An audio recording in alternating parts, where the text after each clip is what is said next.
Caller, you're live on. Good morning, Afi. Good morning, my brother. How are you, my friend? I'm good. Excellent. I all the while around 8 o'clock, I could not get through. No. I was on the road. I was taking my time to get here in one piece. How are you? I'm good. I'm not listening, but I know today is my son's birthday. Whose birthday is it today? My son, Dirkwan Newton.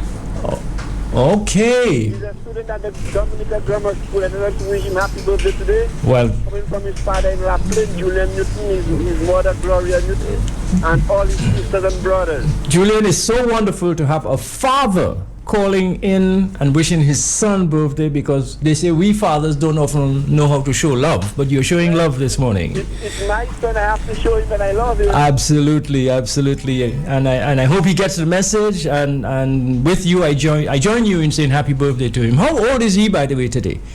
He's 12 today. Oh, beautiful! What a lovely, lovely time of life. A lovely time of life. You have to have a wonderful day. Yourself, my friend. And laughing in the crisis, you have a lot of garbage in the village. Oh my goodness! That was that. You're having a lot of rain as well. Is it water bringing the garbage out into the open? Is that what's happening? Yes. Okay, yeah. That's another thing we can take care of. Okay, thanks for calling, my friend. Appreciate it. Okay, good. All right, my friend. Sorry. No, good. Let's take another call here. Good morning, and yes, we'll keep all the lines open. Birthday line, goodness line, courtesy line. Good morning. Good morning, Afi. Good morning, sir. Say my name. My name is Free Joseph. Hey, Mr. Joseph. Yes, I. How you doing, my brother? I'm listening to your nice words and lyrics this morning, and I think I'm very appreciative of that. Thank you. I have a little bit to put up on that, because however, it's all these good words I know, but in when I check the reality in Dominica itself, the love does not exist, Afi. Even in music, as you say, it has some people who was in Guadeloupe, the early days. Gordon Henderson could verify that concerning pushing Dominica. Even Mr. Reverend Lawrence, we used to accompany Mr. Reverend Lawrence dancing in the Dominica dance troupe. Right. But it has some people when they return to Dominica as if they're not known. I am not known in Dominica, and we have contributed all these years to put Dominica on the map international. Free. And these people disrespect it. Even the musicians, Afi, a lot of these musicians in Dominica, they have a club, and it's like it's only they alone. They don't include. They want to be on the show every year. Let's they know fight. that we contributed, and they doesn't tell the advisors to okay. Well, I performed last year. Let Mr. perform. Let us see what we have. Yeah. It's a matter of pushing Dominica product to the fullest, Afi. I agree. Not selectively. I agree. And it hurts. Now some people gonna leave. You have some of us who went out there and didn't come back, right? You know what they're doing? Man come in studio. He had studios in Dominica. Everybody flock in the studio now. But they would say, okay, play this guy music on the radio, because. And another thing, I fear I have a problem. If you play in pan and you want to do a record which is just classic music, right? It's supposed to be played in Dominica because it's a Dominica product. That's right. But they still like as if you only have to do bouillon, and kind of it's stupid while they're playing all kinds of music on the radios in Dominica. All foreign music, even from the 60s. Yeah. And they're disrespecting. That's why I'll keep on saying that, Afi. They're disrespecting, and that's why the country will go down. But let's show some respect ourselves. And culture, Afi. Okay. Not only dance and music, you know. All right, It's manners and ways and food. Absolutely. And how you behave. Thank you. Thank you, Free. Appreciate it. Now, I too get angry. I get to get passionate and emotional, and I fully understand Free. I play pan, as everybody knows, and pan is Caribbean culture, the quintessential Caribbean culture, made and fabricated here, invented in the region, and yet it's very difficult to even get people to put a penny behind pan. That's why we don't have pan. A good reason why we don't have pan. Big reason. Good morning, caller. The birthday line is open, the courtesy line is open, the love line is open. Go right ahead, morning. please. The love line is open. Absolutely. Okay, have a lovely day. To you, my dear. Are you on the reparations committee? No, I'm not. Well, I appreciate your energy, because I think that Dominica needs to be repaired. I think so. And I think your effort at trying to have dialogue with all Dominicans is essential in repairing the hurt not only the hurt of slavery, but the hurt over the generations. And I think also that I appreciate the effort, because I always think of how are we going to have dialogue with people that are not of the same ilk, or people that are not of the same party, or people that are not of the same culture, the thought.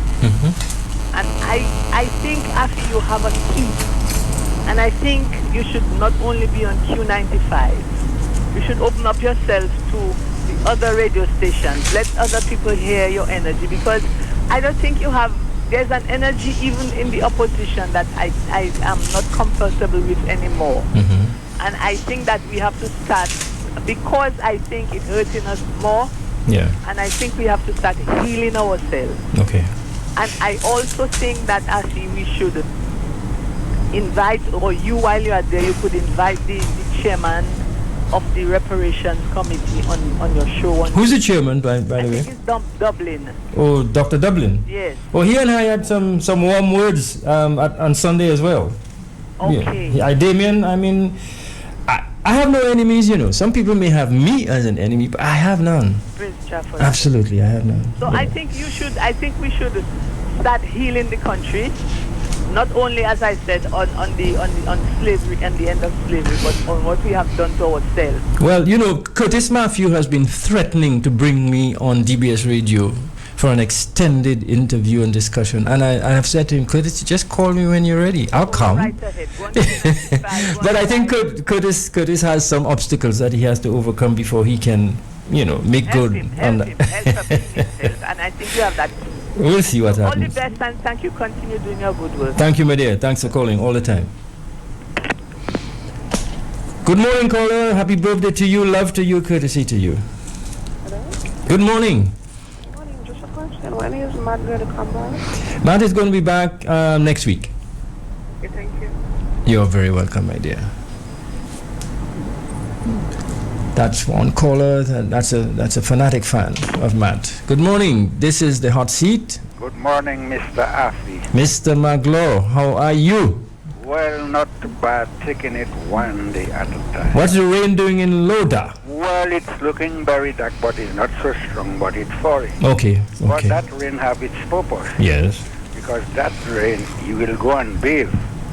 You wet the outside, but the inside, you have to lean down on your knee and pray to the Creator, let Him cleanse us. Because when we look at our independence and what that hurts more, we as a nation, we have to put that obstacle aside. And if we want Dominica, the sweet Dominica, I will invite the Prime Minister and the opposition as we approach the independence to make sure, come to conclusion and make sure unite as one. And what a joy with all the hardship, with all the obstacles, to see as a nation in the 38 years independent, we can come and one could greet one another. One could accept one another because the Almighty God don't hate nobody. I myself, I have nobody on my heart because I know as I finish talk to you, or if while we talking there, I depart, I know for sure I accept my Lord and my God. So I calling, and especially when I look at Haiti, last night I sleep half night because I imagine I see that little shower we get on road.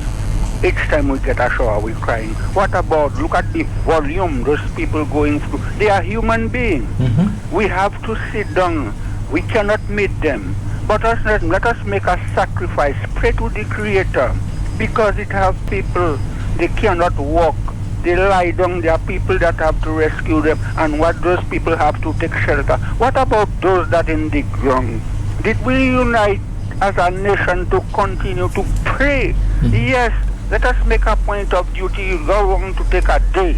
But we can come together as a nation and make sure we pray for another island, because if it is something happening, even they don't assist us right away, but they could pray, and after those that survive, they will be able to keep in touch with us and make sure give us a little things for us to survive. Very well, Mr. McClure. Thank you so much. Mr. Afi, have a wonderful day. You too. And I pray to Dominica, always remember, let love shine in Dominica, not in lips, but Absolutely. in heart.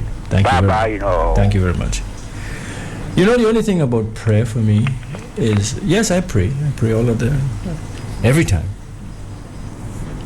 All during the day I pray.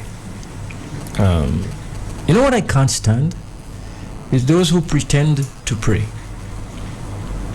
They go through the motions. Remember, I was raised as a Roman Catholic. I was actually studying to be a priest in my last 2 years of high school in the St. Mary's Academy.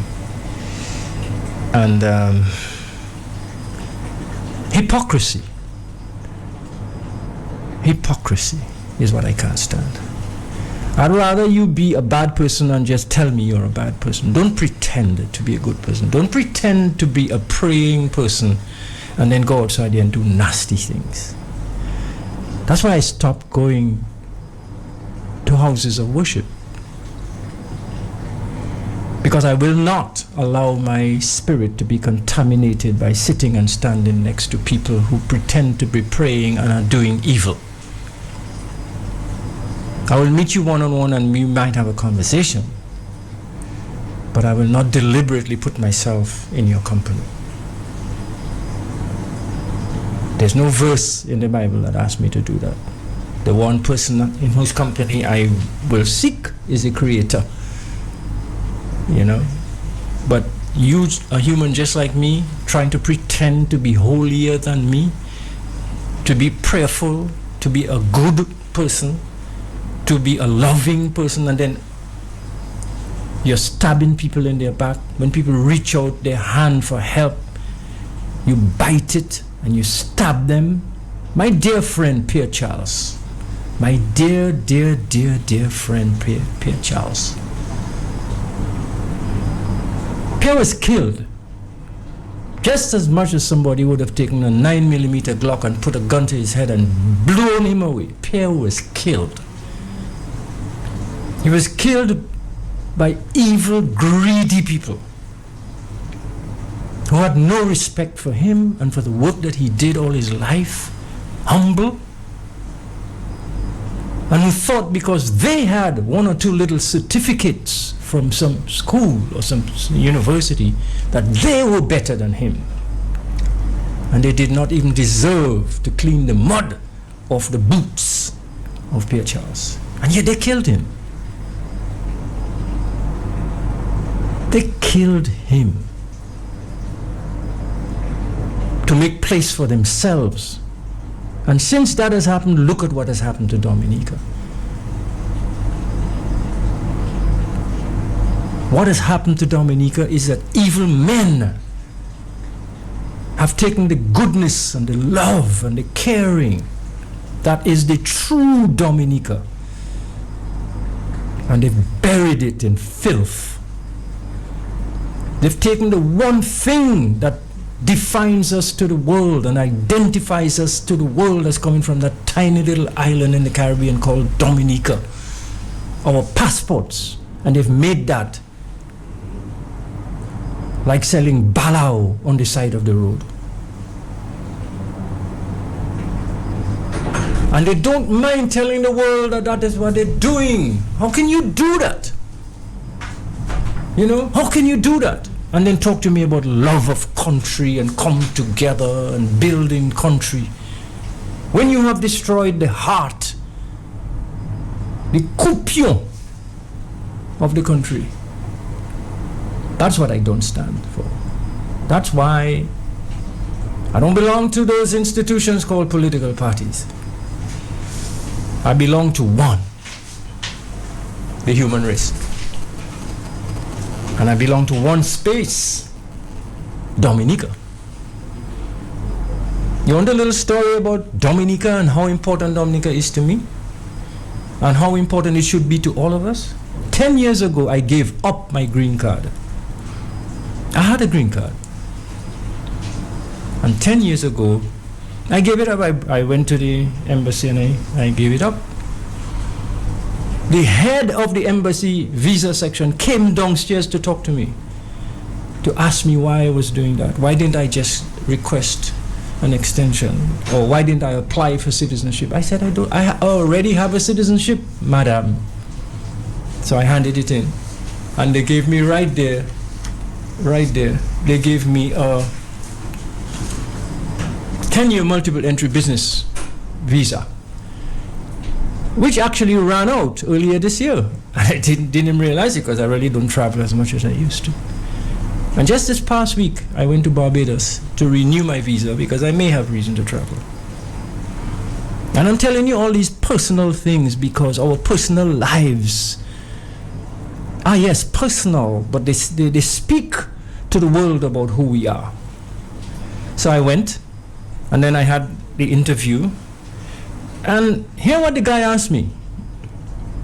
The guy asked me, Mr. Mata, I see here on the records that you gave up your green card 10 years ago. I said, yes. He asked, would you do it again? I said, yes. And he looked at me and I said, but I don't live in the United States. Why should I need a resident card? When in fact you have other types of visas that would allow me to travel in and out of your country legally, which is all I need to do. I don't need to live in the United States, so I don't need a resident card. The guy looked at me and he said, Mr. Mate, I wish there were more people like you.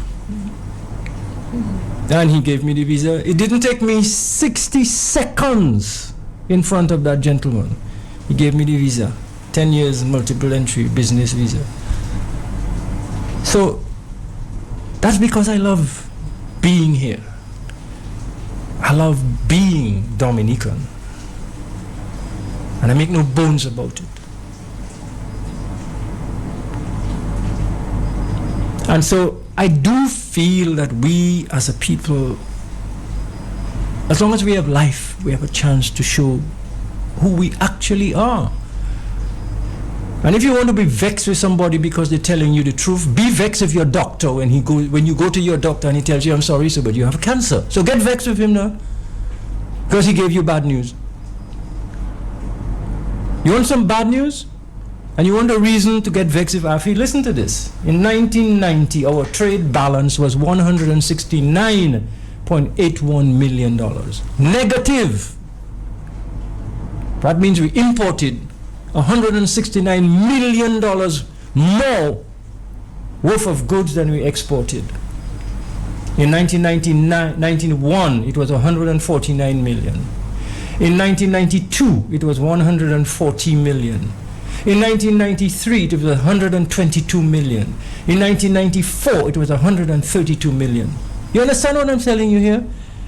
Is that in a tiny little economy like ours, we were importing goods and services from other people much more than we were exporting to them.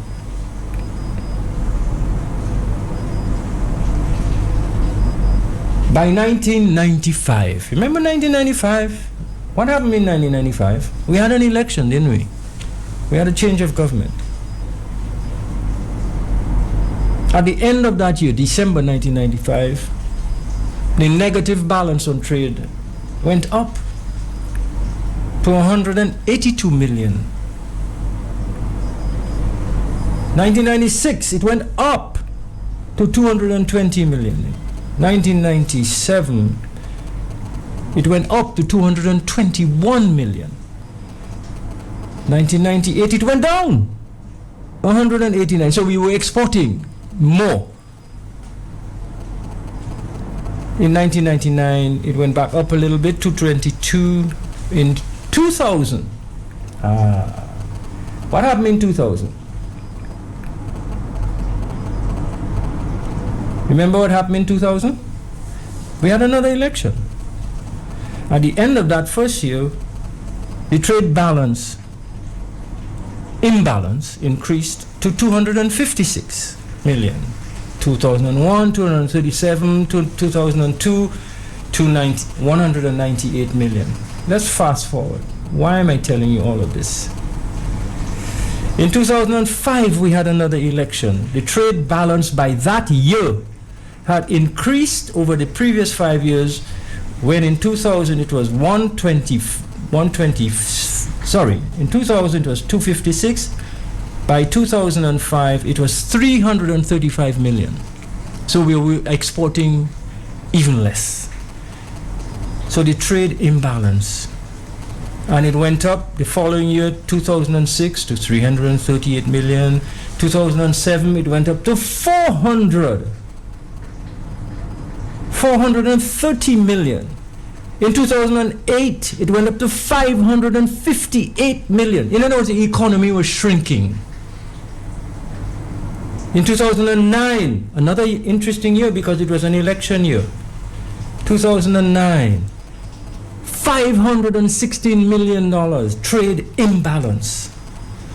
By 2011, it was 527 million. The economy was shrinking. All that time, people are telling us everything is okay, you know. And all the educated ones among us who saw that data, who knew that things were going bad, still were clapping and saying, you know, labor power.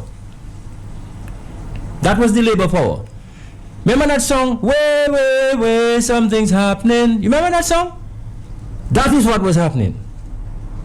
The economy was shrinking. By 2010, $504 million deficit, trade deficit. By 2011, $527 million deficit.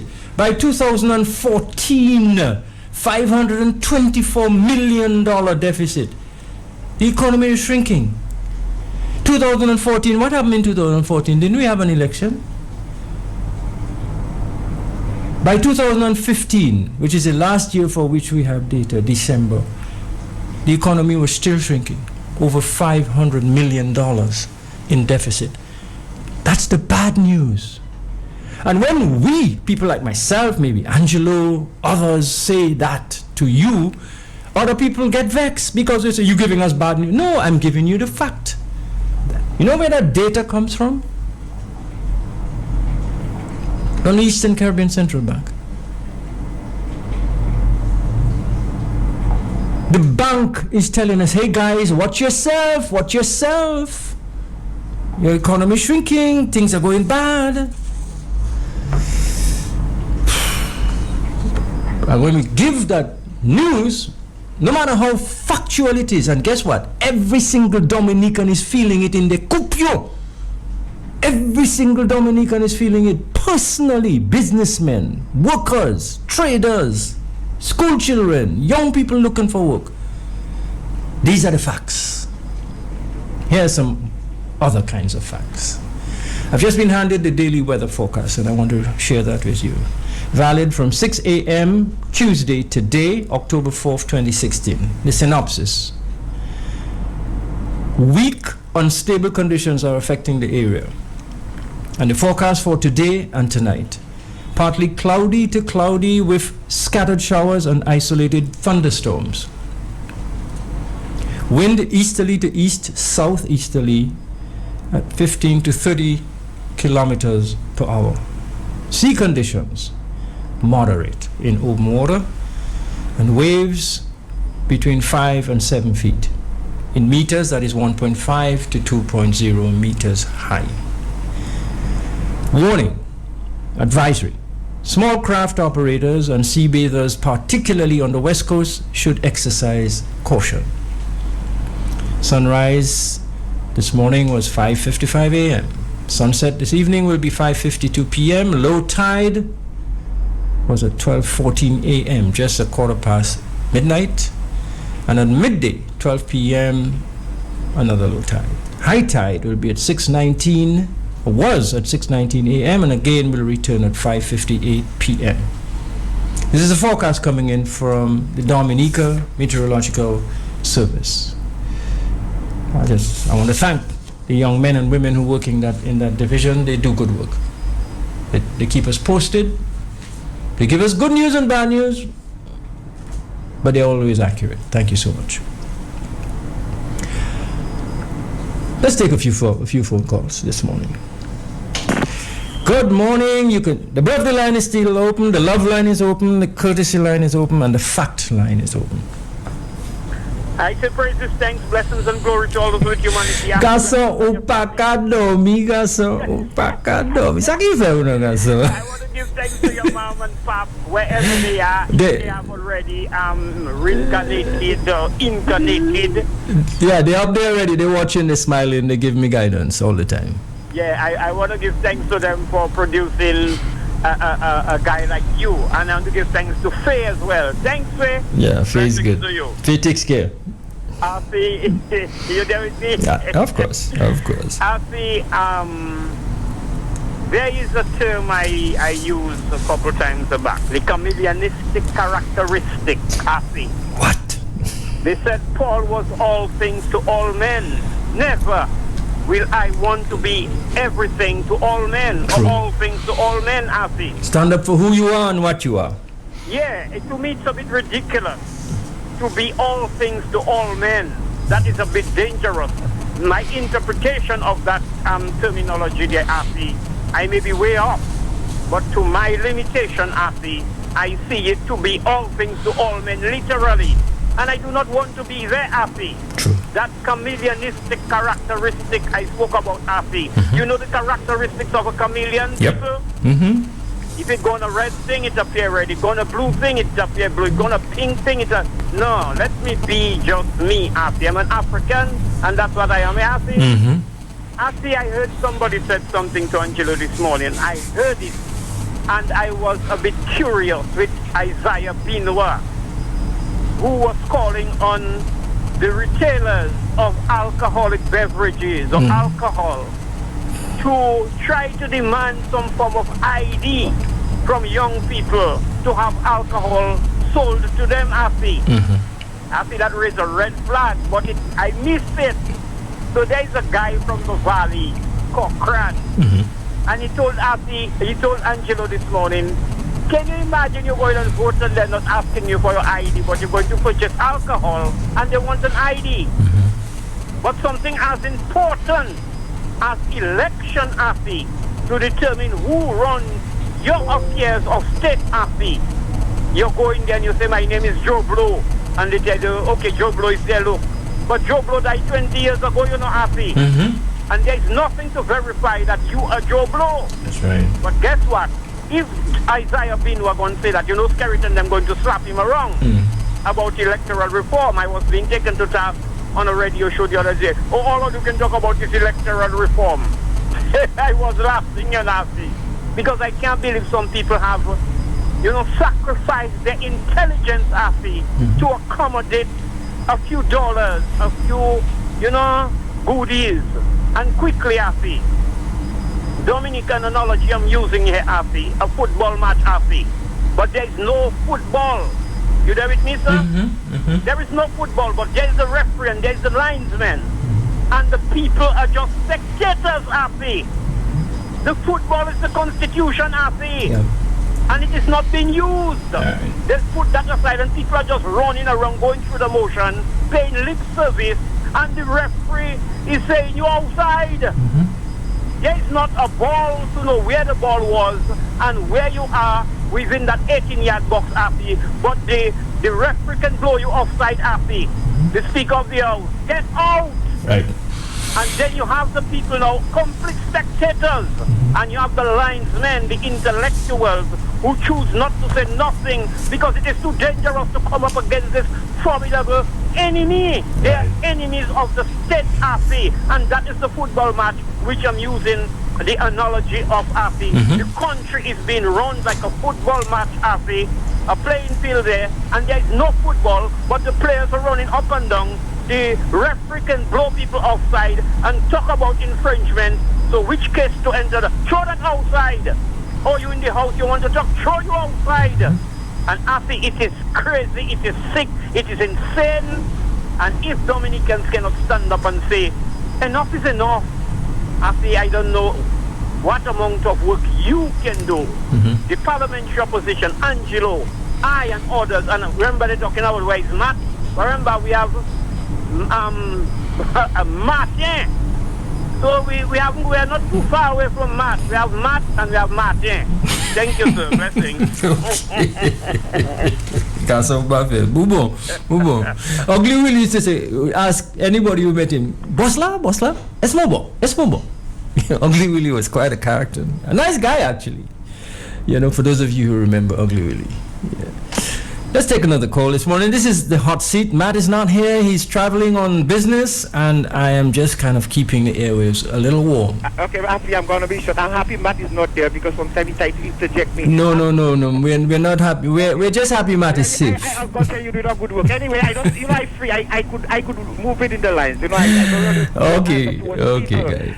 What I have to say, Afi, it's about time now. The artists in Dominica, they have an opinion concerning Dominica, not only singing songs and try to be on show. They have to have an opinion concerning their country, what they see wrong. Yeah. They all say and what they see right. Another thing is concerning bringing in foreign bands. Mm-hmm. You notice reggae music has messages in it, right? Mm-hmm. Now, for your music, it has messages, but subliminal messages that interject with culture and whatever nastiness or whatever it is. Okay, it's okay, but you cannot bank yourself on one kind of music because you have different people in the society. We have older people, younger people, then they have very noisy music. Okay, the third thing is, I want to send a message simply and nice to Mr. Wadix. Don't meet me on the road, me and my wife, and take my phone number and as if I'm going to be in a show. You see that disrespect? I'm older than Wadix. I'm older than a lot of music in Dominica. After from the time of Gaylord, Free Joseph been following. I was out there scoring them in Grand Bell, Pont Michel, South Combo, Vibrators, Wafrikai, all these bands. We form bands in Guadeloupe and we quiet. We used to sleep right after.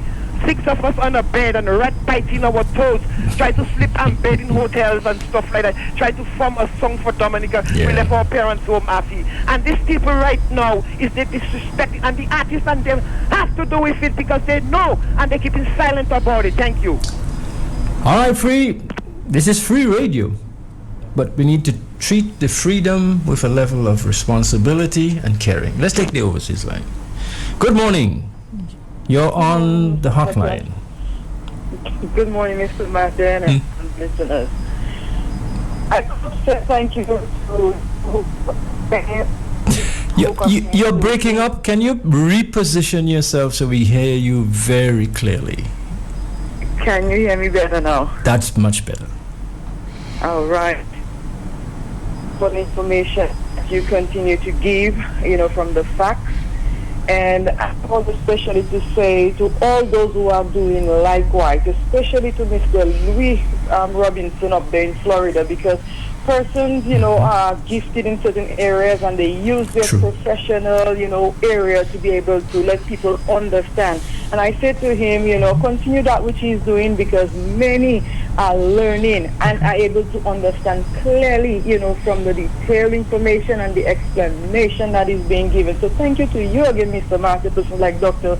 Thompson, Fountain, and all those who come out, because guess what? They are those who are listening and able to understand. So thumbs up for the opportunity to just be able to say thank you. Thank you very much, my dear. We do appreciate your call and your appreciation. Thank you so much.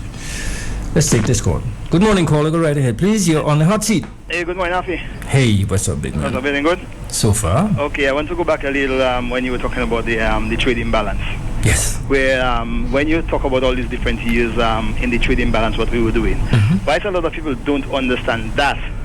What was happening at the time, that people were realizing that they had less disposable income as time went by, and then also you can see where back in the day when people could maybe take a vacation, they could take their children out, they could buy stuff for their children on their own. Today, these are the same people now that have to depend on a handout. These are the same people that cannot take a vacation. These are the same people that don't have disposable income. Yeah. So why they don't understand the trade imbalance? They were actually feeling it. Oh, yeah. And right now, today in 2016, it's worse. Yeah. Because people are working for some people are working for the same amount of money, which the money that they're working for stays the same level, and things on the shelf has gone up. Cost of living has gone much higher, and you have the same salary getting for the past 30 years, 40 years.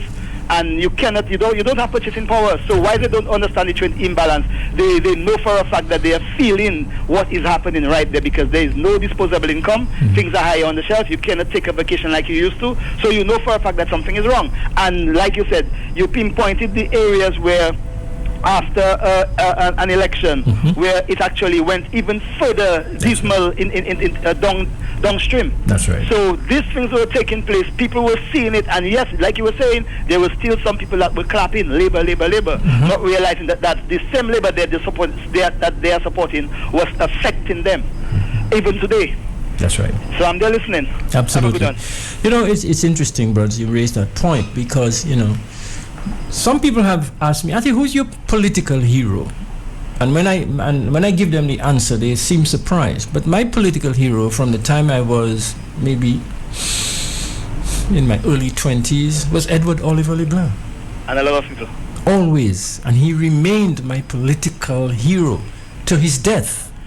And I grew prouder and prouder of him as he grew older and became a senior statesman, but remained available and open to people like myself.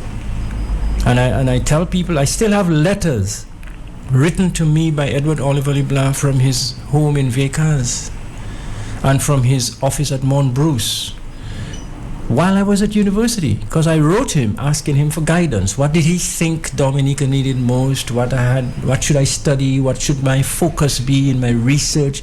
And he wrote me back. I have those letters. Yeah. Can you imagine it? Yeah.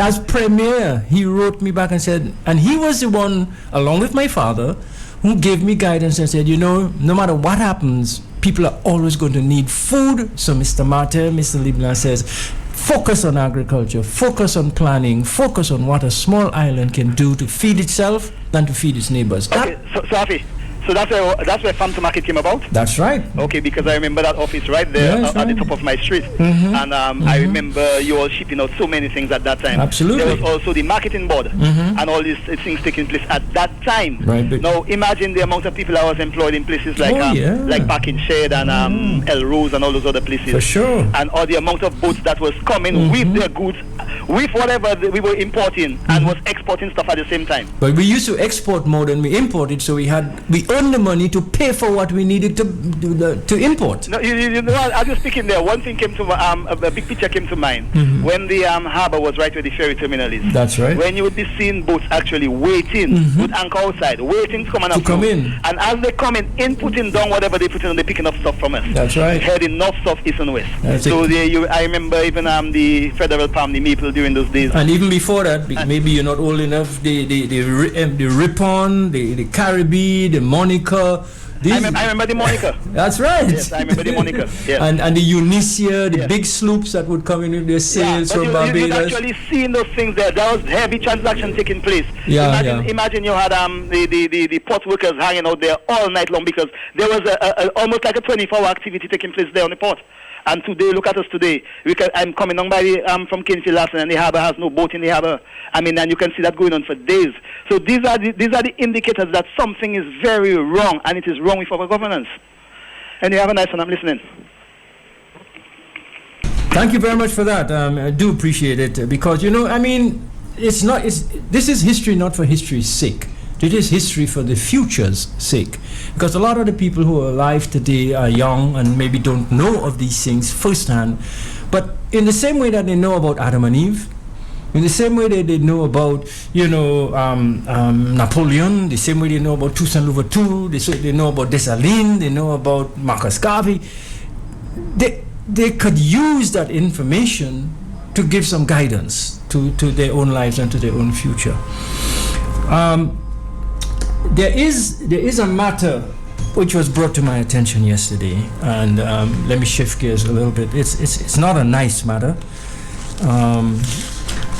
so I want to bring it to your attention and have them. Yesterday, at the end of my segment here, I was visited by a young lady from Wesley. She waited for me, and she told me about her boyfriend, who has been missing for several days now. And She's been to the police. I did inquire and so on, but she's not getting any response that is leaving her satisfied at this time. So I promised her that this morning I would mention it publicly so that anybody out there who has information that might lead to her boyfriend being found could do that, bring it to the police attention. The name of the gentleman who's been missing is Anthony Julius, originally of High Street, and he's missing since the 25th of September.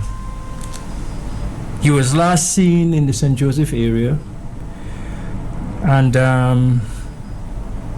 has not been seen or heard from since. He's a young man. I saw a photograph of the gentleman. I'm going to take, and I asked the young lady who brought the information in, her name is Anika Thomas from Wesley, and I asked her to call. I don't know if that is Anika. Anika, is that you? Yes, hello, good morning. Good morning, Anika. I am so sorry I didn't pick up your call earlier. I have no way of knowing it was in fact you, but I'm glad Richie brought the information to me that you were trying to reach us.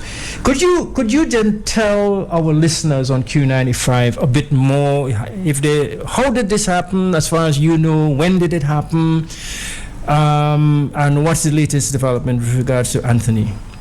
Well, his sister-in-law called me that his brother girlfriend called me Saturday morning to ask me if I see him last I spoke to him. Mm-hmm. So I tell her, it has been a little while since I spoke to him and stuff like that. So I tell her, if I go in and do something, I come back and call her. As soon as I reach back, my mother telling me, asked me if I don't have the number answer. Mm-hmm. Then I realized this was serious. And from then I try calling him, I not getting him. I call back, I call his brothers and things. They say, the stick, I call them Doasco, they were placed. The security told me he and what is his name, Angus left together. Mm-hmm. And Angus said he going and check some man they call Poise in St. Joseph. Mm-hmm. And nobody not getting on the phone, nobody not getting nothing. So who is this gentleman Poise? Who is this person Poise? Is that there's some partner of his that have some boat. Okay. So I really don't know. I just asking the general public to help. We're sending all the pictures all over the media. Okay. If anybody has seen him missing he have half of a finger on his right hand, the finger before the last. Mm-hmm. That is the only okay, that would be definite identification for him. How is he called? His name is Anthony Julius, but is there a name by which you call him? They call him Anto. Anto? Yeah. Okay, Anto. Now, you've reported all of this to the police? Yes. And? His brother went to the police and then he told me that the police is asking him for his number, which I find that they shouldn't be asking him, that they should be getting up and going and look for the man. Mm-hmm. And he was last seen in the St. Joseph area looking for this gentleman Poise. Yeah. But there is a police station, a police station with a complement of police officers in St. Joseph. So I really don't know. Mm-hmm, mm-hmm. And so now, if that happened on the 20th, if he was last seen, you say, on the 25th? Yes, that's Sunday after he worked, because I understand he worked Sunday morning. Mm-hmm. And he leave and say he was going by his, that's why when I called the girlfriend, he said he was going by his brother. Mm-hmm. That's about 8 days ago. Yeah. I know that from my life, my living in the United States, after 3 days or 4 days, somebody is then considered a missing person, and then officially the authorities launch their investigation and they search for the person. But I don't know what the protocol is here. I don't know if there's any attorney or any police officer who can call, maybe the PRO, Mr. Pelham. Can you call maybe, or have somebody call and tell us what is the standard procedure for locating missing persons? And it's now 8 days. And if this gentleman is missing, it begins to sound like something may have happened to him. And so this now becomes a matter of emergency and a matter of humane attention needs to be brought to bear on this. Anika, is there some way that people can contact you Or do you want people to contact you if they have information, or do you wish them to contact the police directly, or both? They could call me, they could call the police, any of their choice. What number? Do you want to give a number out? My number is 276-6343. 634? 276-6343. And your relationship to Anthony is that you and him have a relationship. You're a boyfriend and girlfriend. We used to have, but we still good. So you're friends? Yeah. Okay, so this is what a real friend does. Even if you're not together in an intimate relationship, you still care enough for him to help out in the situation. Okay. I just ask him, whether he's dead or he's alive, whoever maybe hide him or anything, just put him on so we can find him. Yeah, absolutely. Okay, Anika, I understand your pain. I understand your emotional upset. I hope you have some friends and people around you to keep you comforted. And we will do what we can. I will leave the note here for the other announcers, and we will keep on trying to do what we can to help from Q95. Thank you so much. Okay, thank you. Okay, my dear. Good morning. Bye-bye. Yeah, this is another young man. Another young man. I remember that Calypso. I forget who it was by. It's one of our lady Calypso. Another young one, you know. I remember Tasha's song about letting children be children. And hello. You know. It is these kinds of things that say to the world what kind of people we are. Let's take a few phone calls. Good morning. You're on. Good morning, Alfie. Good morning, my dear. How are you? All right, and you? Alfie, I've been listening to you talking about Pierre Charles being murdered, etc. But if this was true, do you think that his wife, who he and his wife had a very good relationship, would have contested the election? Although we wives are always the last to know everything, you know? But do you think if this was true that he was murdered, that his wife would have contested the election for the same party that he was in? I think anything is possible. I know Justina very well. I mean, I was no stranger to their home. And I have said so publicly before, while Pierre was Prime Minister, Justina, you might recall, was away at school in Jamaica. And I spoke with her from time to time. And she would tell me, Auntie, we have to get Piero out of this politics thing. Piero is not well, she would say to me. So as a nurse, maybe she was aware that her husband was not, you know, at full strength. And she did on many occasions say to myself and to other close colleagues and friends of Piero, we need to get Piero out of that. The pressure will kill him. So when I say that he was murdered, I don't think anybody stuck a knife in him and pierced his heart or shot him in his head. But you know, murder is murder. If you take an action that contributes to the demise of a person, basically you're killing that person. And that's what I mean. I mean that, you know, if he was surrounded by people who cared for him in his political party, they would not have done that to him.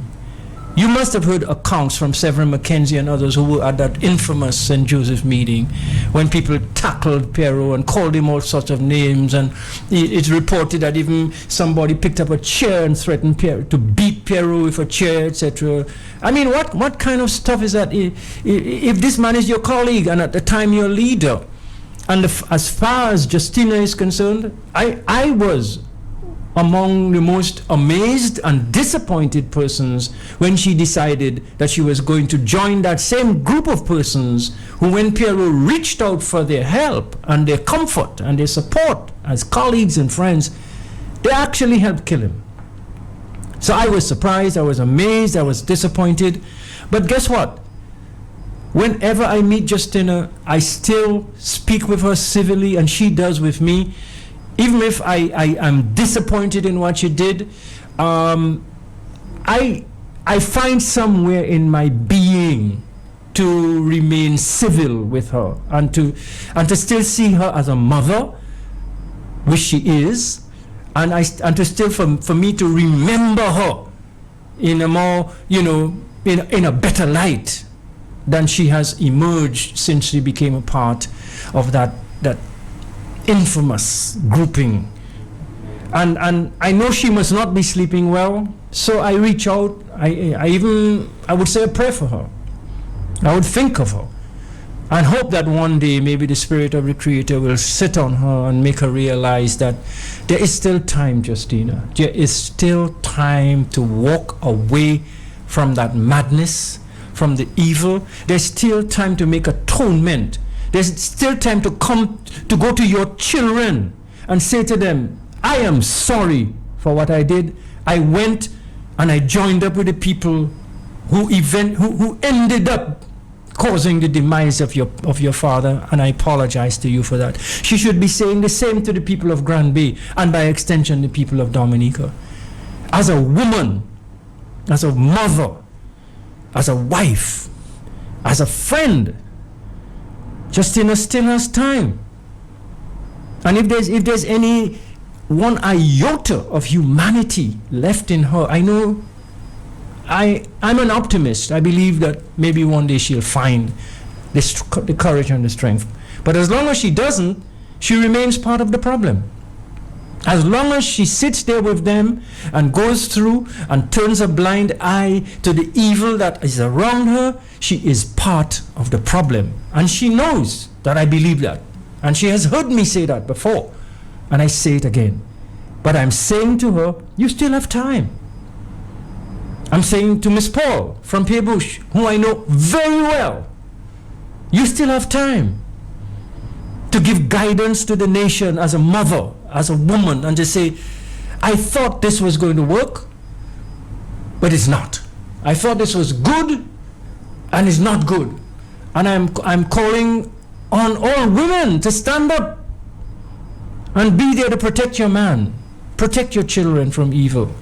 And if you're not prepared to do that, I'm sorry, but you will go down in history as being an evil person.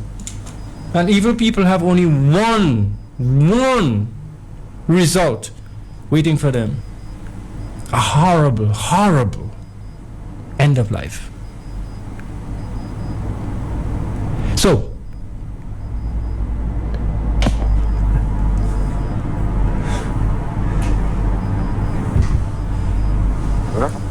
good morning, you're live, and the farmers are around, and I'm going to bring the farmers in, and the farmers are, Monsieur, the farmers boy.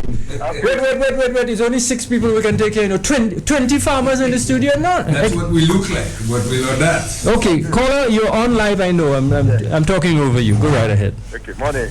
Go right ahead, sir. Did you play the theme song for the program a little more? The theme song for the program? Yeah, man. I was watching the morning song. And don't forget, after Steve, the new. Okay, my friend. Okay, bye-bye.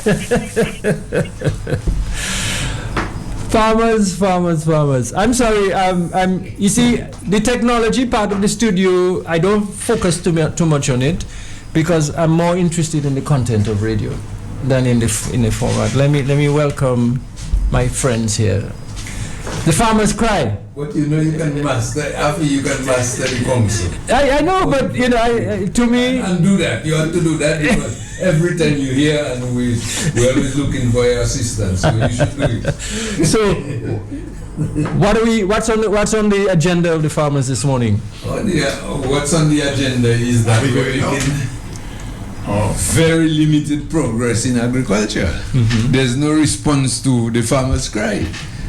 The farmers are crying with all their experience and their expertise and their knowledge, crying to the nation, and the authorities, the administrators not listening. Mm-hmm. The other people. Give me 1 or 2 examples. Let's get fact. For instance, the biggest example is that of the abattoir and the coffee plant. We told them why it would not work and what would make it work. Remind us. Right. For instance, the abattoir. We kept asking them from the time they announced that abattoir. Patrick Deloney and the other guys here kept asking them, where are the costings for the farmers? You must have costings, Afi, you know that. You must have costings to know how much you're going to spend and how much you're going to make. And if you're not going to make anything, you don't go through with that project. Then we advise them that the cost of feed is prohibitive.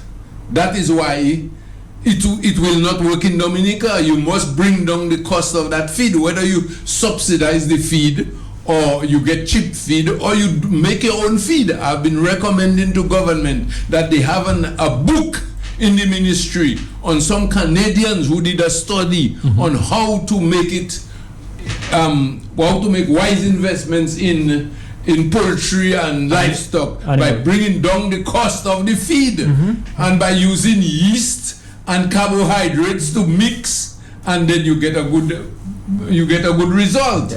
And we have done it with soya bean. We used to do it with soya bean, especially with pigs and whatnot. We used to do that. We were not any strangers to those kind of things. So we told them that abattoir would not work. But we have with us this morning one of the most experienced animal farmers in the island, Mr. Andre Charles, better known as the Milkman from Soufriere. Andre, morning. Good morning, Athi. So nice to see you, my friend.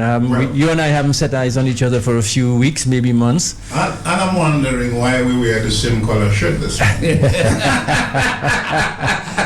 These are the new colors. The bondman. The power of purple. The power of purple. That's it. So let me thank you for welcoming me. Let me say good morning to the many listeners to the big station Q95. And of course, I have not seen Whitnell, so if he's on his way, good morning, Whitnell. Good morning, Randy. Good morning, all the others who've been on the program. On my way in, actually, I was listening to you making reference, Arthur, to an individual who called and made reference while you were talking about the shipping, the export. And the export from Dominica would definitely, and have been agriculture, something I know very well. Agricultural produce from the Soufriere area, where we exported casks and barrels and tons of limes and lime juice throughout the years. And an industry as such, why did it go out the window when there is still a need for citrus and an importation of so many carbonated drinks, making our children obese on the road? But just before I delve into that, I'd like to make an announcement that I met a pair of spectacles. In its case, it's a brown case.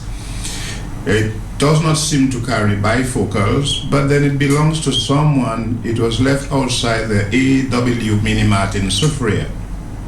Therefore, the owner, please, could be from Portsmouth or Granby. You left it outside the AW Minimart. So I will be leaving it at Q95, and you can pick it up at Q95, because you may come to Soufriere and I go to Maho and you don't find me if you're not from there. So I'll be leaving it at the front desk at Q95. It's in a brown case. It's we shouldn't give too much details on it, so the person can identify. The person can identify the owner, because I guess by now they're looking all around for their glasses. Okay, thank you for that, Andre. Okay. Yes, Arthur. About animals. Livestock is an industry that it is very productive, it is very profitable. Why? For two reasons I can say. One, we have an abundance of water on the island. Two, our foliage and roadsides are loaded with feed that can be converted into meat protein or animal protein, so to speak. Just so that the listener understands, how long have you been doing livestock production? I've been doing livestock from, I think, the tender age of about 7 years. And you're about, what, 47 years old now? I like that. Right. I've gone around the turn 6 of them, and so you've done your 3 score? Counting 2 of them. Okay, all right, 3 score and 2. All right, so here you have a very, very experienced. That's what I want to establish. That you're not talking out of your hat. You're talking about something that you have devoted your life to. Apparently, and done well. Indeed. Okay, starting as a kid at home with my foster parents, my foster father always kept a pig or a boar so that he would have it slaughtered for Christmas and get one on its heel. Even before he got it out, he had one ready for Easter time. So how do you make livestock production a profitable venture, and how would you use that story to encourage people to take it seriously? The encouragement, it's two-pronged. One, as I said, we have an abundance of water. They need water. 2, we have forage. No, or fodder. And this is what they need to ingest and keep going. So you have to then maybe look at parasitic control, either internal or external parasites on the livestock. And I mean, if you devote yourself to do it, you're going to be successful at it. Okay. No, Afi, I would like to add something to what my companion is saying here, because in the 8 Bank, we identified this man as the most interesting person on the island in agriculture with bookkeeping knowledge. There you go. Afi, he used to keep a log every day. So he knew whether he was making profit and whether he was not making profit. And this is why I'm glad to be on this program. You know, I've met people like Andre before, and I'm here to trumpet the cause. That's what I'm here to do. But here's my question. Here you have the experience, proven expertise, skills in record keeping. My question, are you regularly consulted by the authorities? Have you been consulted by the authorities at any time, so you could give guidance to the development of that part of agriculture?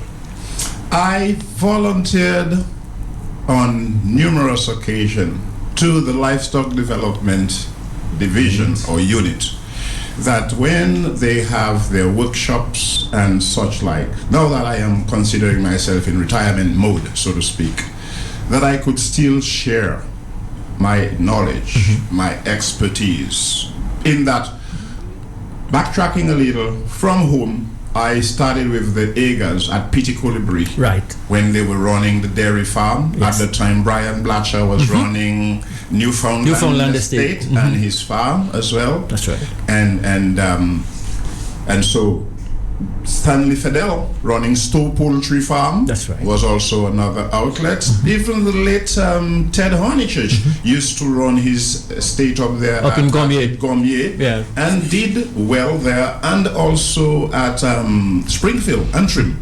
And numerous individual farmers from the Geneva Grand Bay area as well. Exactly. Right. Exactly. And so I availed myself. Have never been contacted. Even with this abattoir program, you were not called in? I don't even know this site. I can drive myself there, but I've never been invited. Come take a look what you think about it. Because during my younger years, I traveled across the Caribbean to Beausejour Farm in St. Lucia, to Pine Hill Dairy in Barbados. I avail myself wherever livestock, it is just part of it. Yeah. And in Martinique was the first place that I saw they had an abattoir just outside the river, where they call La Rivière, Bocanal. The fishermen come up and they had their abattoir there. I mean, I'm not the expert to go build an abattoir for government, but then I could have an input. Absolutely. I could make a suggestion. Absolutely. That's right. I'm not saying I produce engineer, so for goodness of it. I produce engineer all the way working with William A. Berry in Boston, Massachusetts. So I think I have some DNA or some gene in me that is credible, and here comes the brother. But here's another reason why somebody like you needed to be, and still need to be. There's a recent and current problem with a piggery enterprise in the La Plaine area. I heard this one. And I want to ask you about that. I want to ask you about this business of managing the waste from a piggery or other operation. Sorry about the noise, we're just shifting around a little bit, and the Honorable Excellency Mr. Farmer has just arrived. Oh, look at him. He's looking. Mr. Lee, you've just turned 64, I understand. Happy birthday to you.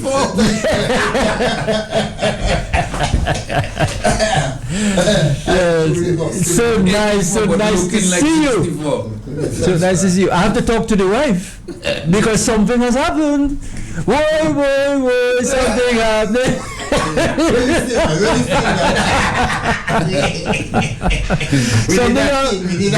Something happened to you, you know. That's why you're looking good. Thank you. For real. Thank God for that. Thank God for that. Right. So we're having a chat with this animal livestock expert, and you grow animals yourself. Yes, I grow a lot of animals. Right. The problem of waste management from livestock production, especially in an island which is very steep. So if you let stuff go from the top of a mountain, it will eventually get to a ravine, it will eventually get to the river, it will eventually get to the sea. And all of these are important ecosystems for fishermen, for farmers, for bathers, for recreation, for tourism. So we have to be mindful. Of course. What would be your advice to Dr. John Toucey? Dr. Charles. The doctor rates are bestowed so commonly those days. I accept yours, you know. No, seriously. I mean, yes, of course. We have to smooth the edges with humor. First, planning.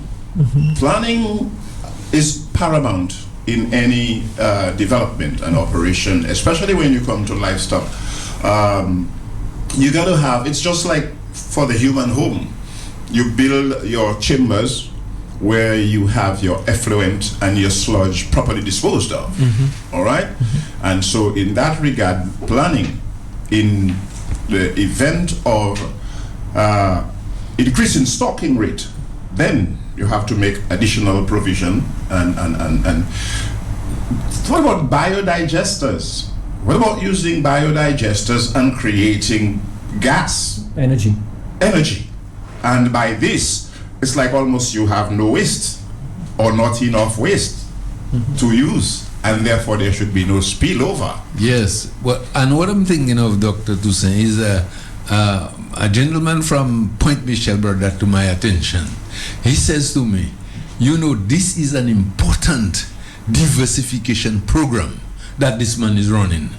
And this idea of producing pigs and growing pigs is very essential to the agricultural economy in Dominica. And we should all approach it from that angle and go in there and help Mr. Toussaint with his program, help him along to achieve. And you know, I'm thinking that probably part of the problem that Mr. Toussaint has is space. So he must get an area, get a little bobcat, clear it, and dispose the waste properly. Because if we recall when his name, the late Andrew Royer, remember when Andrew Royer and this Centros guy was building Mr. Bruni in Cochrane? These people were making use of their pig waste in producing Mac Henry. That's right. Is a up in Warner. Example. Yeah, that's right. Yeah. Mac produced pigs, and Mac was utilizing his waste into gas to his refrigerator, his lighting of his home. That's right. And the technology is available. Then if it is available, why not utilize at that high level? If you understand what I'm saying. Yes. Okay. Yes. So the point is there are solutions. And it really just depends on the determination and the decision-making person to actually say, okay, we're going to do this well, and we're going to create a model farm.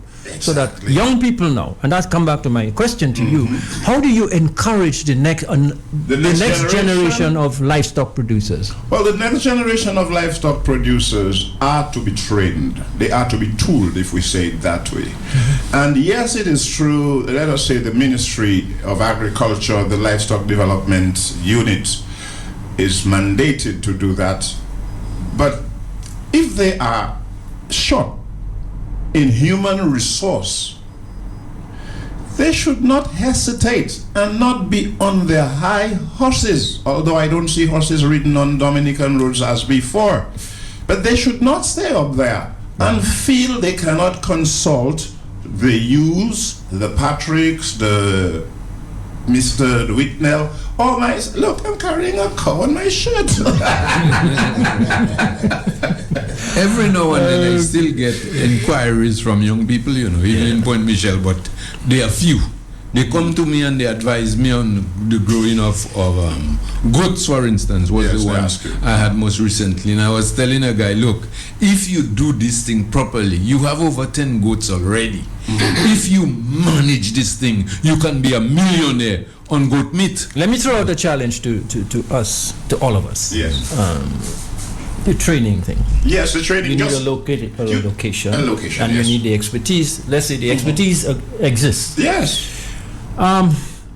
Unfortunately, over the last 7 or so years, what used to be agricultural stations has been converted into non-agricultural use all around the island. So the officials have sent a clear signal that agriculture is not important to them. Yeah. Clear. Yeah. Because you cannot have a multi-million-dollar industry without research, without training facilities, and without propagation facilities where people can actually get the planting and production material, whether it be semen from pigs and animals or seedlings. It seems time for us to start acting as if there is no government, because frankly, in many cases, there is no government. I think and so maybe we need to find a location, maybe a farm, one of our farms, or another plot of land, and say, why don't we establish a training unit? Why don't we establish a training unit where people can go and see how Mr. Louis plants, how you propagate, how you take care of pigs and cows and goats and sheep and so. It doesn't have to be 40 acres. It can be a few acres where in a very well-managed manner we can demonstrate and train people, young people, how it is possible to do, if you will, a zero-waste livestock operation, as you were talking about, using the slurry and so forth to create either organic fertilizer or methane gas, etc. Is this not a program, a project for a group of farmers to do as private individuals? Because the government is not going to do it.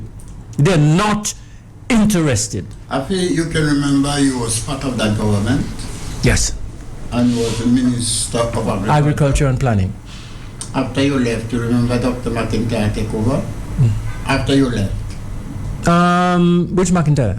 Dr. McIntyre. Colin McIntyre. He came in after. Yeah. When you left the post, it was passed over to him, Dr. Colin McIntyre. Minister of Agriculture. I thought it was Lloyd Pascal who became the Minister of Agriculture when I left. Well, we have had so many of them. Yeah, it was Lloyd. It was Lloyd. 5-7 ministers. And Lloyd is a trained forester. Right. So, yeah. Good. And then subsequently. And then it goes down to Matthew Walter. And then our President Agriculture. I can tell you, since after Matthew Walter, since he took over, we have no Minister of Agriculture. Since Matthew Walter, if you are listening, listen to me, with me speaking. We have no Minister of Agriculture. Matthew Walter was a little bit rude, so he could override certain things Kerry would say, put it this way, and do his own thing. But that minister we have here is null and void. We don't have a Minister of Agriculture. The problem we are dealing here with the pig waste that we can use to do many things. I need the fertilizer from the pigs. If I can get it, I need it. That's right. Because we're talking about organic, this, organic, and that. Instead of us to use the chemical that we are using to kill our soil, we need those things to rejuvenate or to sustain the growth of a thing that we're growing. But basically, my assumption is that we have no agriculture in Dominica, except farmers doing what they want to do. They plant that, they do that. But Minister of Agriculture, to formulate a plan or to have an area where we can bring in the young people to train them to do whatever field they want to do. For that matter, look, we have, listen to me carefully, Dominicans. Good morning to all. I forget my manners, please, so forgive me. We have NEP in little shop that those shop hardly make $100 a day. Hardly. Are you listening to me? With the NEP programs provided staff to little shop in villages that could hardly accumulate $100 a day. Now, for the person listening to you who does not know what NEP is, let's make that clear. The National Employment Program is a program created by this administration to so-called create jobs for young people and other people in the country, which was supposed to be temporary and supposed to be, you know, short-term while they get training going. But it's becoming a permanent handout. It is. To people who declare allegiance to the political party, not the government. The government is different. The government is national. The party is private and personal. So if you declare allegiance to the Dominica Labour Party led by Roosevelt Skerrit, you will be part of the NEP program. Good. Now, is it right? We're talking about Dr. Tusemi need at least 10 of those young people, whether boys or girls. All right. Patrick may need 2. You will need 4. I may need 5. Put it this way.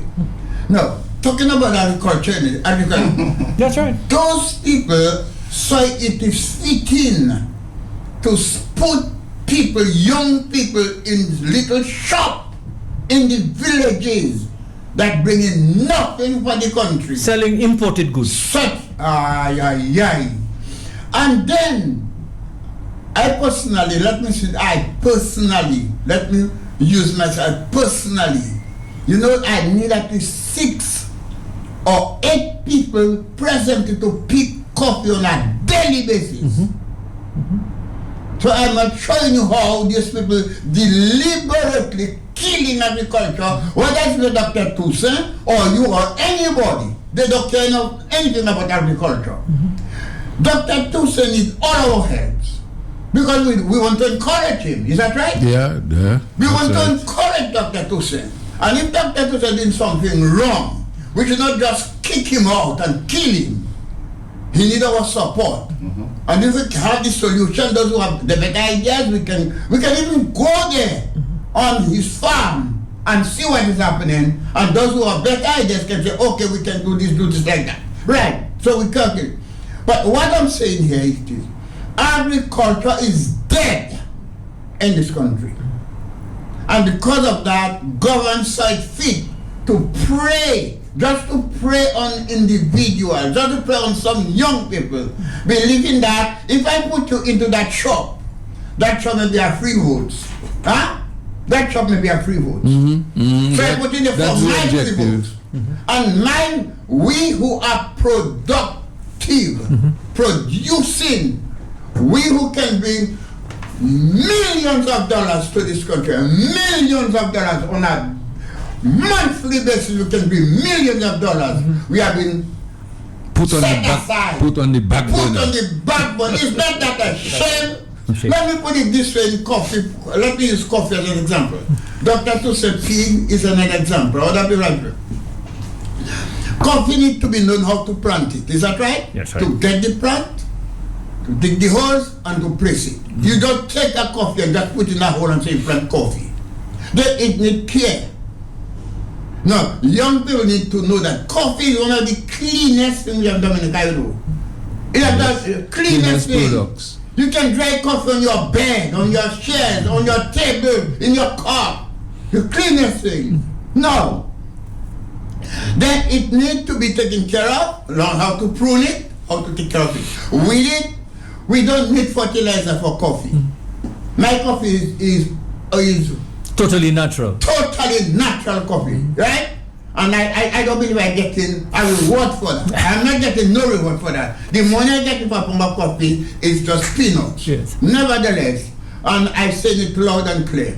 Then you need to know how to prune the coffee. You need to know how to pick the coffee. You need to know how to pulp the coffee. You see,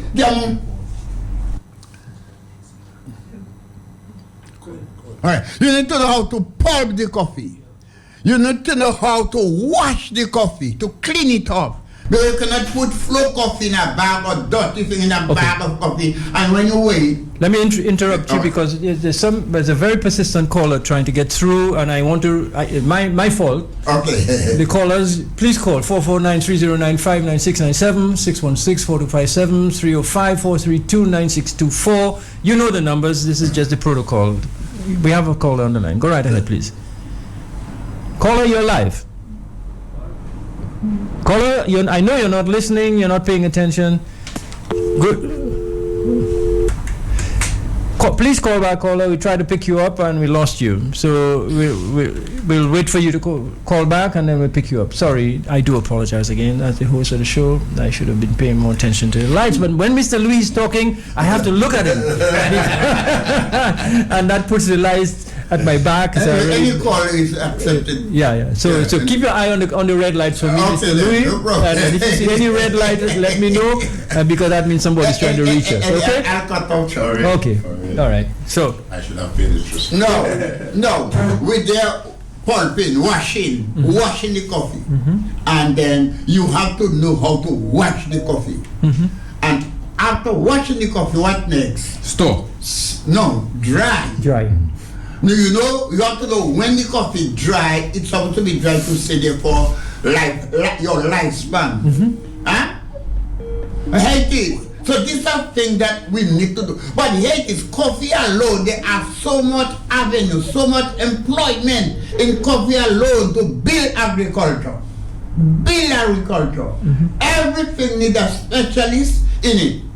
Whatever words I use, whether I to plant it, whether to prune it, whether to harvest it, because they don't do it, you can do it vertically.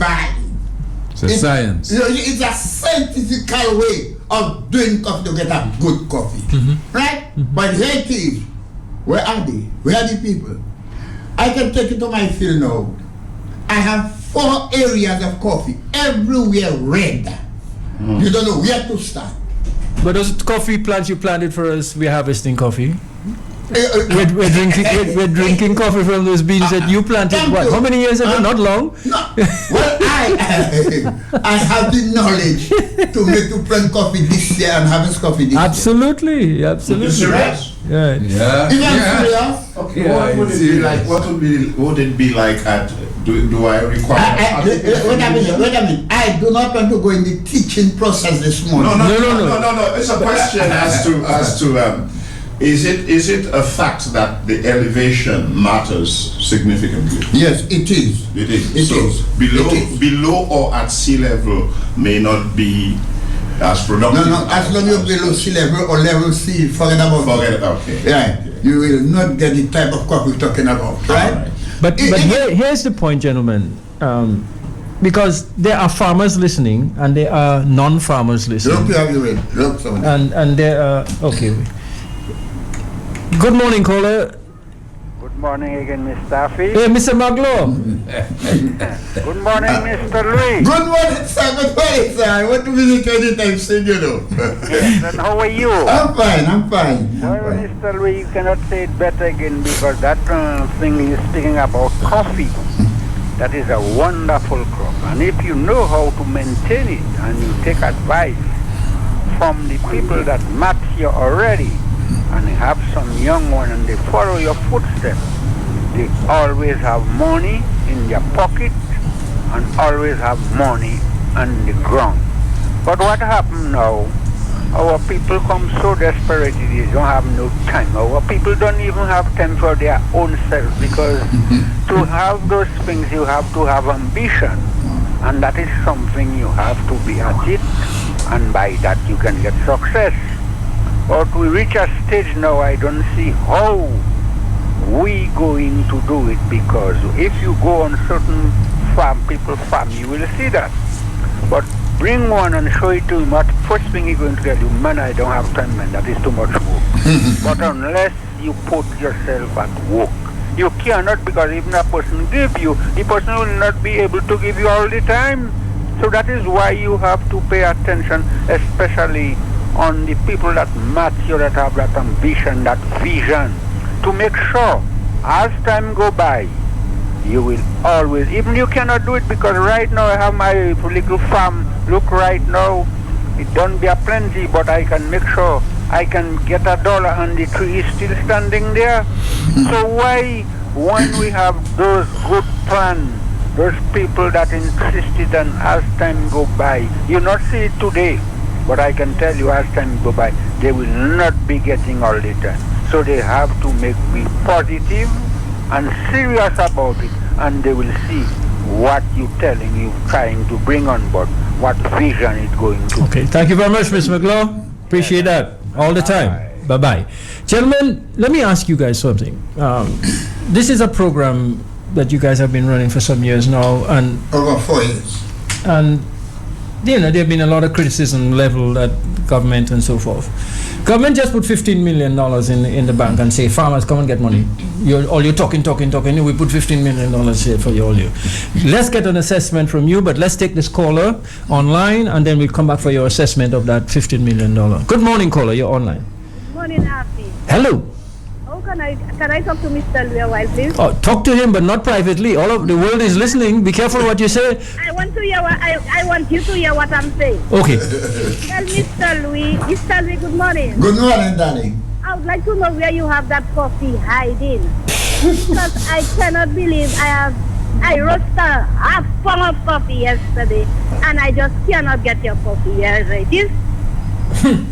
My coffee is right at my home. At your home? Yep. So I have to come to your home to get the coffee? Not bound to. It depends where you live. I can bring it for you.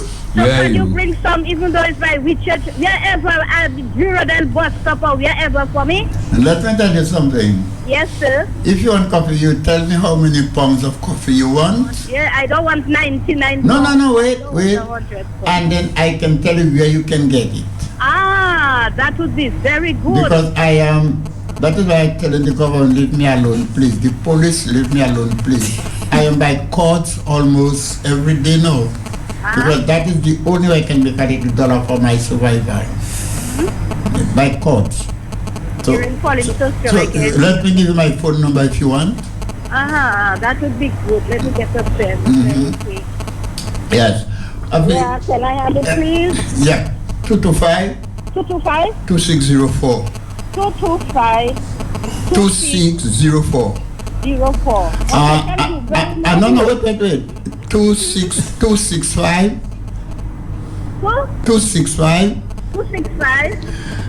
08 04. 265 08. That's enough, Mr. Louis. That's enough. Thank you very much. Okay, caller. All right. Thank you. Let's take this other caller. Go right ahead, caller. You're live with the farmers. Yes. Good morning to you. Good morning, sir. This is Afi. This is Afi. Yes, this is Afi here. Afi, what's going on? I'm good. Well, boy, I telling you, first let me just say, Mr. Louis. Do you know that Louis is running up on Mon Espanol now? He's doing what? Mon Espanol. He's running from Portuguese to Mon Espanol. Okay. No, I didn't. Thanks for telling us. And you will see how the man flexing when he reaches the top. He's flexing. He's about 19 years old. Boy, I tell you, he has a secret, you know. You don't put the man's secret out in the public, you know. Well, boy, let me just tell you, in case you don't know, there's about at least 10 40-foot containers packed outside Longhouse Jetty. Well loaded up with coffee, granulated coffee, to Venezuela. In case you don't know that.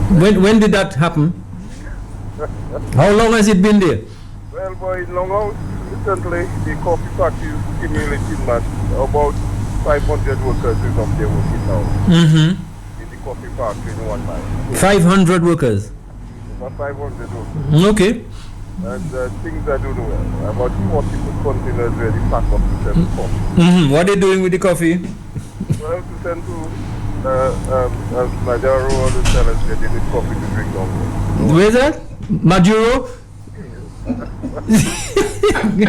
Gasso, you're a comedian. We don't know that. We have to make a special program for you, man. For him alone.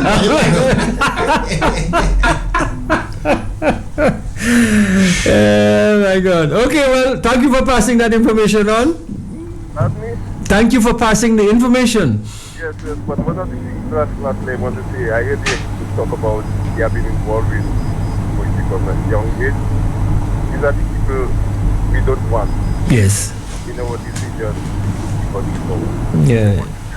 You want inexperienced people in your decision making. And number one, talk like that, you look like he's red. Yes. If you're not red, you're dead. Well, we're not wearing red. We're wearing purple. That's what we have this morning.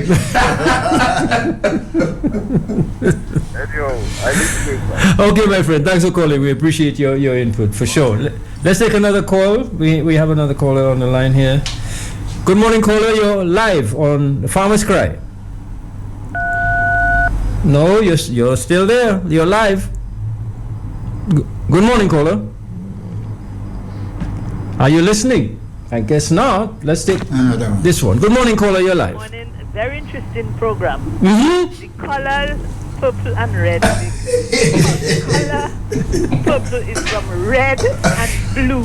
Absolutely. Oh, girl, you're full of wisdom. You're full of wisdom. Red and blue.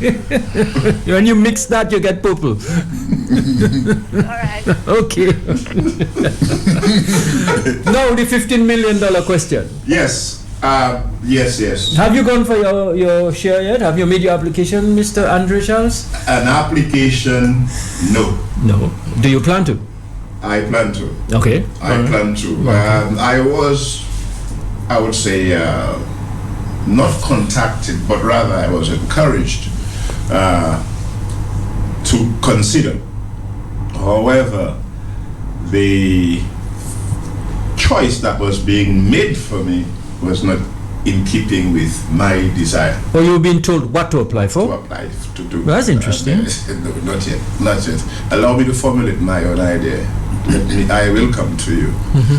But then, because it is something similar or could be similar to what Dr. Toussé is experiencing. Mm-hmm. I was encouraged to go into pork production, and that's not my intention. Okay. All right. Mr. Louis, have you made your application? I am not, because I am living in a zone where you have tourism development. Mm-hmm. So if I look at agro-tourism, that would be a better thing. Wonderful. Than pork production. There's enough pork on the market already. Okay. Mr. Louis. Mine is in two branches. One is I working on Brain. He has a package for me. Brain, yes. The same Brain? Brain have a package for Brain. Remember, if you're listening, we missed our visit last week because of the rain. This week you can still make it. Oh, Brain is employed by the program now? That is a package we have to deal with the banking after you're talking about. No, I'm asking, is he part of that banking? I really don't know. So what are you talking to him about? Not me, no. He spoke to me about. Oh, I see. Okay. So we have a package together. Mm-hmm. But nevertheless, Mr. Afi, respect. Julius Cobbett want to do something with that money. Mm-hmm. Because that $10 million or $15 million, it cannot be there idling. It is there for people to use, mm-hmm. Right? Mm-hmm. Right. Then, in so doing, I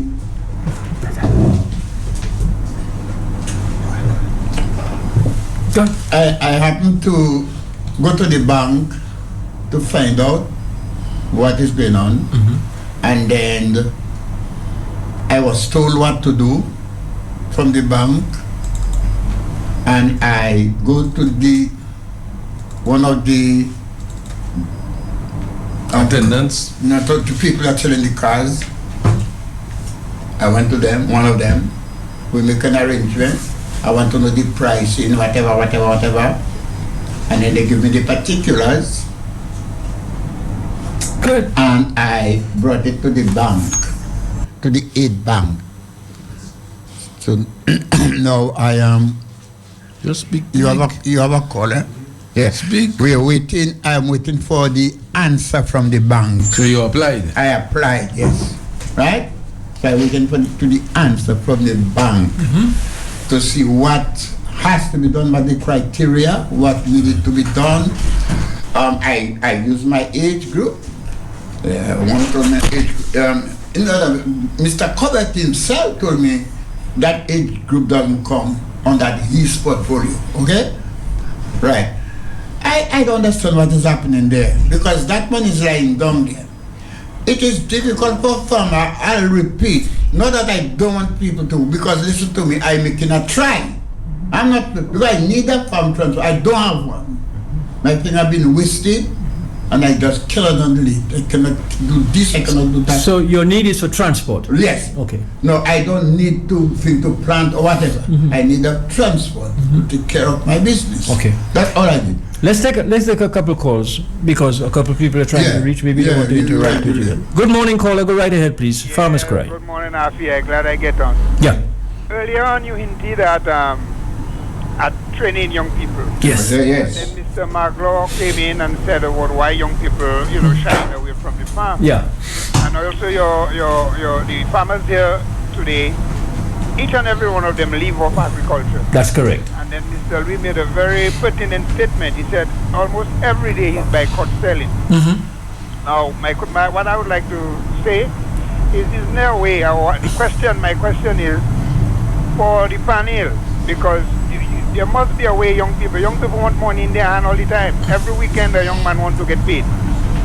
Is there a way on his farm, apart from going after the big cash crop, that will come, let's say, at each year, is there a way on the farm? It would be nice for the farmers there to suggest to young people ways that off their farm they can make money every week, despite going after the big cash crop. I would like to hear some suggestions. Good question. I'm going to ask the panel. You want to react? Mr. Fimate, every day young people can make money on my farm. Every day, not every week, not every day you can make money. Especially when you see the coffee season. I'm in a position to employ at least 6 people on a daily basis from September to December. Daily basis, coffee alone. And if you want to prove that, you come and sit for yourself. Anybody, come and sit for themselves. And you've already given out your telephone number, so if people want to contact you, and they not can. Only that, not only, now I need 4 with what I already have. I need 4 workers. It can be young men, young women. But if you have to be trained on the job, you cannot get the money that those who already trained can get. That is the difference. Of course. Right? That's the difference. That's understood. But if you can listen and do it fast, if you can make 2 pails of coffee, I know the hard thing, 2 pails of coffee, because some of them making 2 pails of coffee before 12. But if you make 2 pails of coffee, you can get $40 direct. Wonderful. Are you? Anybody. Once you can make 2 pails of coffee, you can get $40. You can make 4 pails of coffee, you can get $80 direct. If you can make more, that's up to you. How long you want to sell coffee is not something you can pick like mango or pears. Okay. Right? Because the cluster is taking. Okay. Let's take another caller. Good morning, caller. Go right ahead, please. Good morning, Afi, and good morning to the honorable men in the studio. Oh, I'm glad you used the right tone. Finally, the only honorable people in this country really are the farmers, honorable farmers. Yes, before I make my contribution, let me give you a joke. Before Mr. Linton was elected, Monel referred to him in the house. They were having a house sitting as the Honorable Leonard Clinton. The speaker said, no, he's not honorable. You cannot refer to him as honorable yet. Well, let me correct you. It wasn't the speaker speaking. It was the demons in her that was speaking. You're right. To be honorable. I was interested in farming, and I'm still interested. And I got a business plan made out, and I had everything, to do the project. But financing was a problem.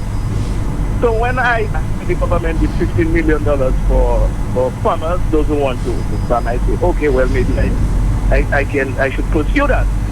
But when I thought of it, Afi, regardless of how much money you have, regardless of how much market you have for your produce, and market get a contract from Dexia and Dapex and undertaken from the local supermarket. So I was saying, regardless of how much of those things you have, if you do not have roads, the $15 million will disappear there. And because my place is in Ashley, in the Lime Valley. If you see the condition of the road, it's backhoe and Caterpillar that can go there. Okay. So you cannot go and take a loan to buy vehicles to go into farming, and you haven't got roads. Okay, caller, thank you. It's 9:58. I'm going to have to leave the remaining time to the panel to make their last few comments, because at 10 o'clock we need to do the news update, and then we transition to another program. Thank you so much. Gentlemen? Yes, well, let me again thank you for having us here this morning.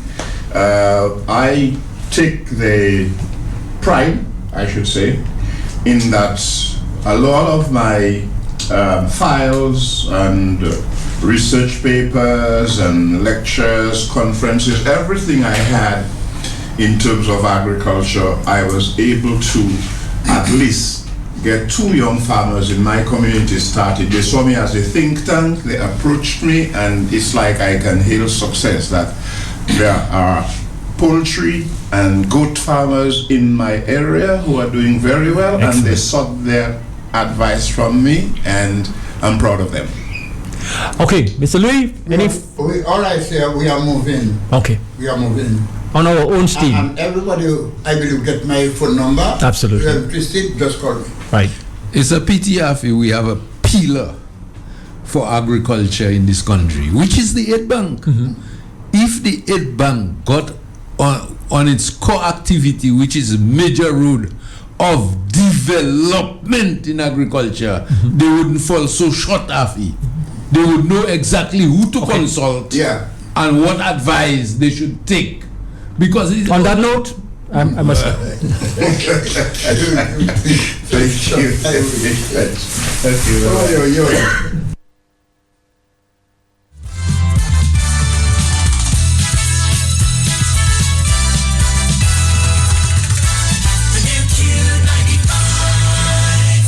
Good morning and welcome to Q95's morning news update for today, Tuesday, October 4th, 2016. This is brought to you compliments Dominica Brewery and Beverages Limited and NCCU Limited. The Chibi South sign has been switched on. Kubuli crew, get ready for landing.